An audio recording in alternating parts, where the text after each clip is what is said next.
Ever wonder why your grid columns don't behave like you expect? The FAR unit is the secret to flexible CSS grid layouts. FR stands for fraction or fractional unit. It represents a fraction of the available space in your grid container.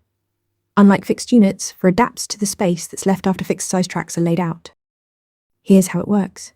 If you define 3 columns as 1 fur, 2 fur, and 1 fur, CSS Grid calculates the total fractions, which is 4. Then each column gets its proportional share. The first column gets 1/4 of the space, the second gets 2/4 or half, and the third gets 1/4. The space is distributed proportionally based on those fraction values. This is very different from pixels or percentages. With pixels, you set a fixed width that never changes. Percentages are based on the container size, but they don't account for other fixed tracks. The FAR unit is smart. It only divides up the remaining space after all fixed size content is placed. This makes your layouts truly flexible and responsive. Let's see a real example. You define grid template columns as 200 pixels, 1 for 2 far.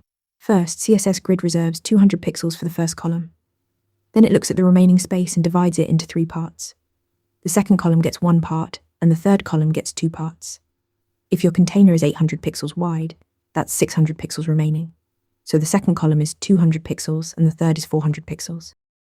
The FAR unit gives you flexible, proportional grid layouts that adapt to available space. Master FAR, and you'll build grids that scale beautifully. Practice with Interview Mentor to nail your next front-end interview. Ready to practice for your next interview? Interview Mentor lets you answer real questions just like this one. After each answer, you get a detailed grade and personalized tips to improve. Watch your scores climb as you keep practicing.